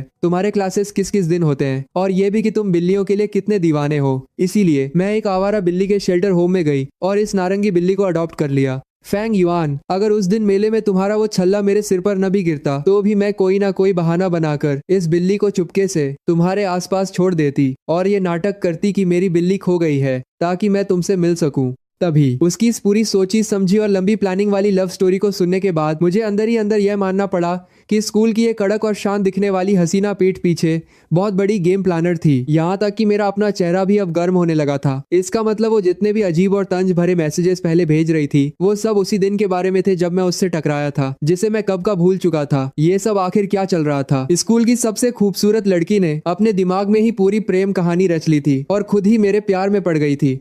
अम्यूजमेंट पार्क से बाहर निकलने के बाद बाई मिंगबिंग ने मुझसे कहा कि वो मुझ पर कोई दबाव नहीं डालेगी और मुझे सोचने के लिए पूरा समय देगी। लेकिन सच कहूँ तो इस वक्त मेरे दिमाग में ये उलझन नहीं थी कि मुझे उसे डेट करना है या नहीं। मेरी असली टेंशन तो ये थी कि मैं उसे कैसे बताऊं कि जिन 2 महंगे टिकट्स को वो ब्लैक में खरीद कर लाई थी वो असल में मैंने ही उसे बेचे थे। घर आकर मैंने सिचुएशन को थोड़ा टटोलने के लिए कैफा की कुछ बेहद अजीब और मरी हुई भैंस जैसी सोते हुए की तस्वीरें उसे भेजी। बाई मिंगबिंग का रिप्लाई तुरंत आया। उसने पूछा कि मैंने क्या फैसला किया है। मैंने चैट बॉक्स में लिखी वो लाइन चुपके से डिलीट कर दी जहां मैंने टाइप किया था कि टिकट्स मैंने बेचे थे। फिर मैंने नए सिरे से शब्दों को चुना और आखिरकार मैसेज सेंड कर दिया। एक्चुअली मैं तुम्हें कुछ बताना चाहता हूँ। सच तो यह है कि तुमने अपने दूसरे फेक अकाउंट से जिस ब्लैक करने वाले से वो 2 टिकट्स खरीदे थे वो सेलर कोई और नहीं बल्कि मैं ही था। मेरी इस बात पर दूसरी तरफ से जो सन्नाटा छाया वो बेहद डरावना था। पूरे 10 मिनट गुजर जाने के बाद बाई मिंगबिंग का मैसेज आया। शायद ये इस बात का सबूत है कि हम दोनों एक दूसरे के लिए ही बने हैं। क्या ये बिल्कुल परफेक्ट नहीं है? और फिर उसका एक वॉइस मैसेज आया जिसका टोन आधा लाचार और आधा शरारती था।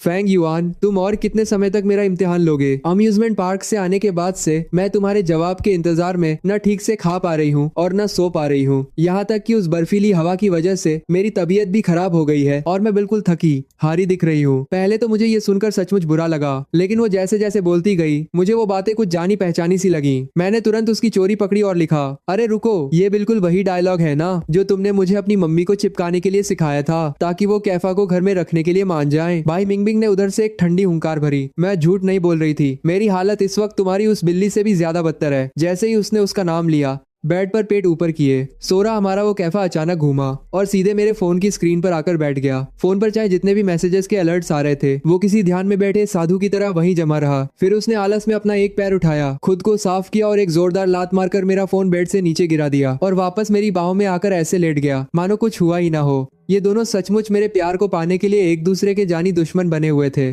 करीब आधे घंटे बाद बाई मिंगबिंग एक बार फिर बड़े हक से मेरी बालकनी के रास्ते कमरे के अंदर आ धमकी। उसने कैफा को उसकी गर्दन के पीछे से पकड़ा और उसे चेतावनी देते हुए बोली, तमीज से रहो और इस घर में अपनी औकात समझो। कैफा ने तुरंत अपने बाल खड़े किए और गुस्से में फुफकारने लगा। बाई मिंगमिंग ने अपनी भौहें सिकोड़ी। तुम छोटे गद्दार, क्या तुम्हें यह भी याद नहीं कि तुम्हारी असली मम्मी कौन है? कैफा ने जवाब में अपना नुकीला पंजा हवा में लहरा दिया। इससे पहले कि उनके बीच की ये जंग और बढ़ती, मैं तुरंत आगे बढ़ा और उन दोनों को अलग किया। फिर मैंने एक ठंडी सांस ली और कहा, क्या तुम अगली बार से प्लीज सामने के दरवाजे का इस्तेमाल कर सकती हो? वो एक सेकंड के लिए ठिठकी, फिर उसकी उन कड़क आंखों में एक खूबसूरत मुस्कान तैर गई और वो बोली, तो तुम्हारा मतलब है कि हमारे बीच कोई अगली बार भी होने वाला है? मैं पूरी तरह निरुत्तर था। वो हमेशा काम की बात इतनी जल्दी कैसे पकड़ लेती थी? मैं उसके हाथ पर बिल्ली के खरोंच के निशान देखने और कुछ लगाने के लिए अपनी डेस्क की तरफ मुड़ा, जहां दराज के अंदर मुझे वो छोटा सा गुड लक चार्म रखा हुआ दिखा। मैंने एक सेकंड के लिए उसके लाल धागे को छुआ, दराज बंद की और जैसे ही मैं पीछे मुड़ा, मैं सीधे उसकी छाती से जा टकराया। मैंने कहा, धत तेरे की, क्या तुम भी कोई बिल्ली हो? तुम बिना कोई आवाज किए कैसे चल लेती हो?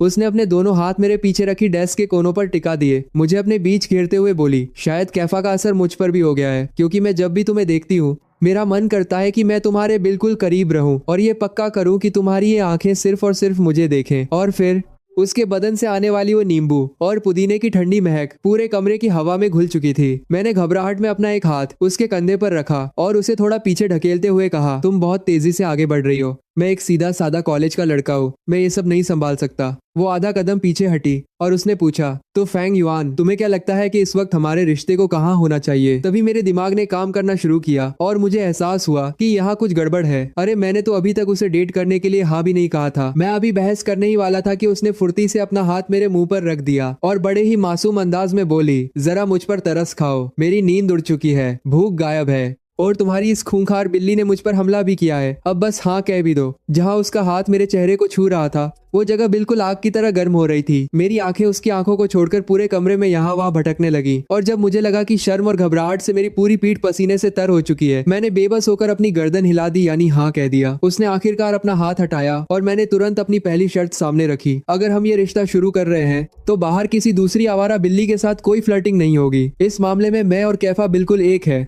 बाई मिंगमिंग के चेहरे पर एक बहुत बड़ी मुस्कान आ गई। वो हंसते हुए बोली, मैंने उन बिल्लियों पर ध्यान देना बहुत पहले ही छोड़ दिया था। मैं तो बस ये चेक कर रही थी कि क्या कोई और समझदार बिल्ली मिल सकती है, क्योंकि तुम्हारा यह कैफा मुझे थोड़ा बेवकूफ लगता है। मैंने हंसते हुए कहा, मेरे कैफा के बारे में ऐसा मत बोलो, वो इस दुनिया का सबसे समझदार और विशाल बिल्ला है। अब उसके भारी भरकम शरीर को देखकर उसे छोटा कहना बिल्कुल गलत होता। बाई मिंगमिंग ने कहा, ठीक है जो तुम कहो, और उसने तुरंत कैफा को उठाया और लिविंग रूम में रखे उसके कैट बेड पर फेंक दिया और जोर से घोषणा की, कान खोलकर सुन लो, अब से फेंग युआन का ये बेड सिर्फ मेरे लिए है, समझे? इस बात पर कैफा गुस्से में म्याऊ म्याऊ करता हुआ फटा और उसने बदला लेने के लिए बिल्कुल उसकी आंखों के सामने लिटर बॉक्स के बाहर जमीन पर सुसु कर दिया। तभी ये नजारा देखकर मैं इतनी जोर से हंसा कि मेरे पेट में दर्द होने लगा। बाई मिंगमिंग का पारा बिल्कुल चढ़ चुका था। वो उसे सबक सिखाने के लिए आगे बढ़ने ही वाली थी कि तभी हमारे घर का मेन दरवाजा खुला। मेरे पापा वहाँ बिल्कुल बुद्ध बने खड़े थे और कमरे के अंदर का नजारा देख रहे थे। मैं बुरी तरह घबरा गया और चिल्लाया, पापा रुकिए, पहले मेरी बात सुनिए। जैसा आप सोच रहे हैं ये वैसा बिल्कुल नहीं है। उन्होंने अपनी आंखें मली, मानो उन्हें अपनी ही नजरों पर यकीन न हो रहा हो। फेंग युआन, मुझे बिल्कुल सच सच बताओ, क्या मैं कोई सपना देख रहा हूँ? तुम्हारी वो विशाल मोटी नारंगी बिल्ली अचानक एक असली लड़की में कैसे बदल गई? असल में हुआ ये था कि पापा ठीक उस वक्त अंदर आए थे जब बाई मिंगमिंग ने कैफा को अपने एक हाथ से उठा रखा था और कैफा उसके हाथ पर एक बड़े से रोएंदार पैनकेक की तरह फैला हुआ था और गुस्से में अपनी पूंछ हवा में लहरा रहा था। पापा के एंगल से ऐसा लग रहा था मानो बाई मिंगमिंग के बदन से ही वो बिल्ली की पूंछ निकल रही हो। जब हमने काफी मशक्कत के बाद उन्हें पूरी बात समझा दी तो वो सोफे पर ढह गए और अपनी छाती पर हाथ रखकर बोले,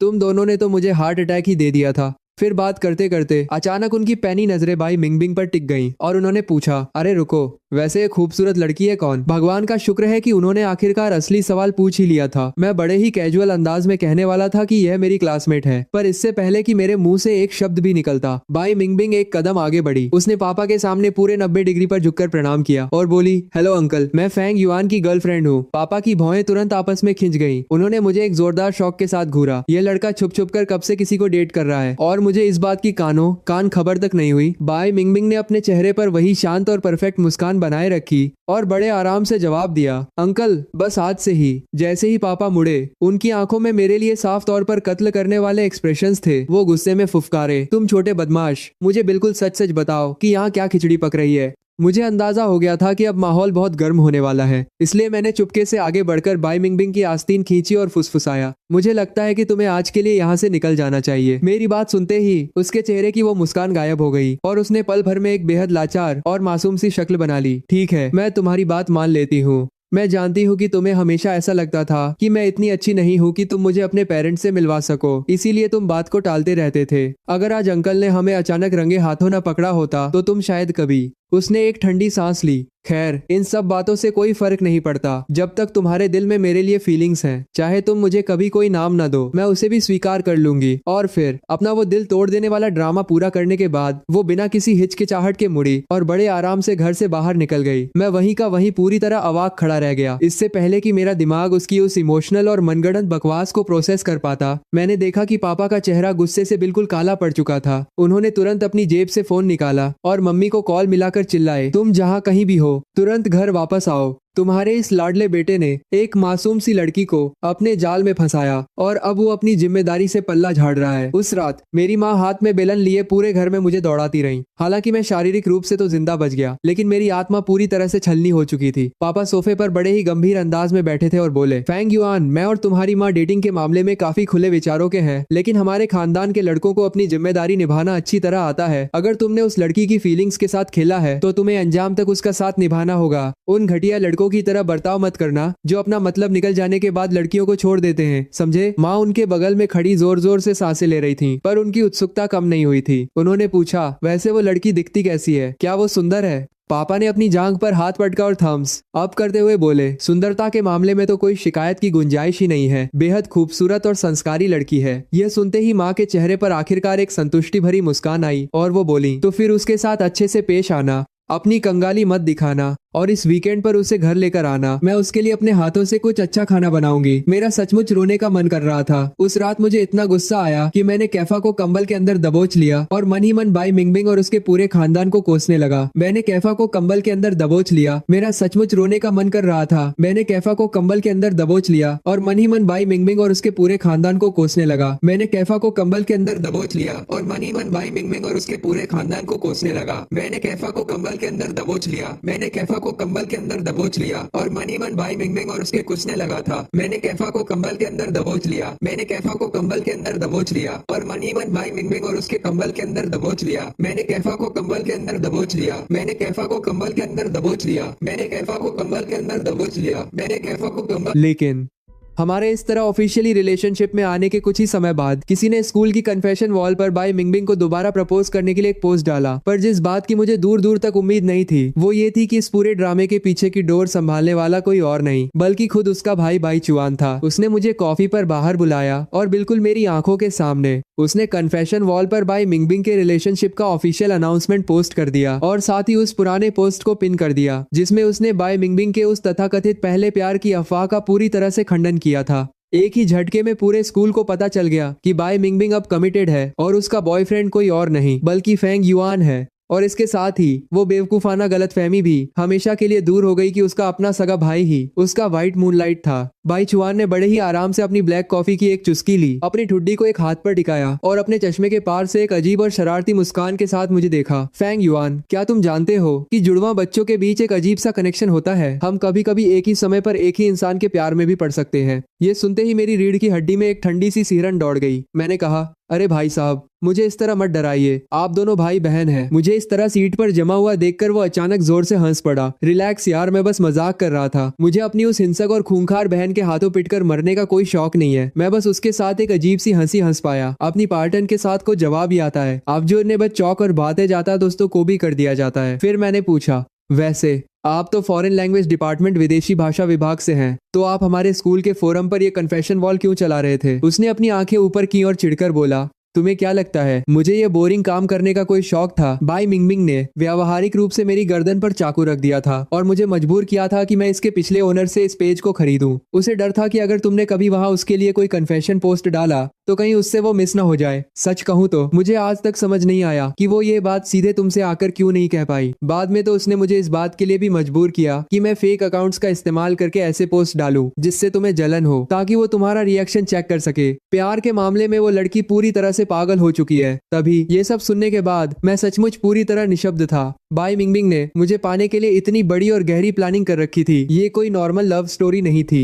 ये तो पूरा एक बिछाया हुआ जाल था। लेकिन अंत में ठंडे दिमाग से सोचने पर मुझे एहसास हुआ कि उस सन्नाटे को तोड़कर पहली बार अपने प्यार का इजहार करने वाली भी वही थी। उसका दिमाग जिस तरह से काम करता था, मुझ जैसा एक नॉर्मल लड़का कभी उसका मुकाबला नहीं कर सकता था। और फिर हमारी शादी के बाद भी बाई मिंगमिंग की वो आदत नहीं छूटी। मैंने कहा, बाई मिंगमिंग, क्या तुम रोज रोज सुबह इस कैफा को परेशान करना बंद कर सकती हो? सुबह सुबह मैं अपने बिखरे हुए बालों के साथ बस पानी पीने के लिए किचन की तरफ जा रहा था, और जैसे ही मैंने बेडरूम से बाहर कदम रखा, मैंने देखा कि जो कैफा कल रात बड़े मजे से मेरे तकिए के बगल में सो रहा था, उसे एक बार फिर बेरहमी से लिविंग रूम के उस ठंडे कैट बेड पर फेंक दिया गया था। उसने जैसे ही मुझे देखा, अपनी वो पानी भरी गोल गोल आंखें टिमटिमाई, लगातार म्याऊं म्याऊं करने लगा और सीधे मेरे पास आकर अपनी शिकायत दर्ज कराने लगा। मुझे उसके लिए बहुत बुरा लगा। मैंने उसे प्रीमियम कैट फूड की स्ट्रिप्स दी और उसके लिए एक बहुत ही महंगा कैन खोल दिया। काफी मशक्कत के बाद जब वो शांत हुआ तो मैं गुस्से में पैर पटकता हुआ वापस बेडरूम में बाई मिंगमिंग से बात करने पहुंचा। उसने अपनी आंखें तक नहीं खोली, बस कंबल के अंदर से अपनी एक गोरी और खूबसूरत बाह बाहर निकाली और अपनी उंगली से मुझे अपने पास आने का इशारा किया। मैं आगे बढ़ा और मैंने बिना किसी रहम के उसका कंबल खींच दिया। तब उसने धीरे से अपनी पलकें उठाई और अचानक अपना हाथ मेरी गर्दन के चारों तरफ लपेटकर मुझे सीधे बेड पर खींच लिया।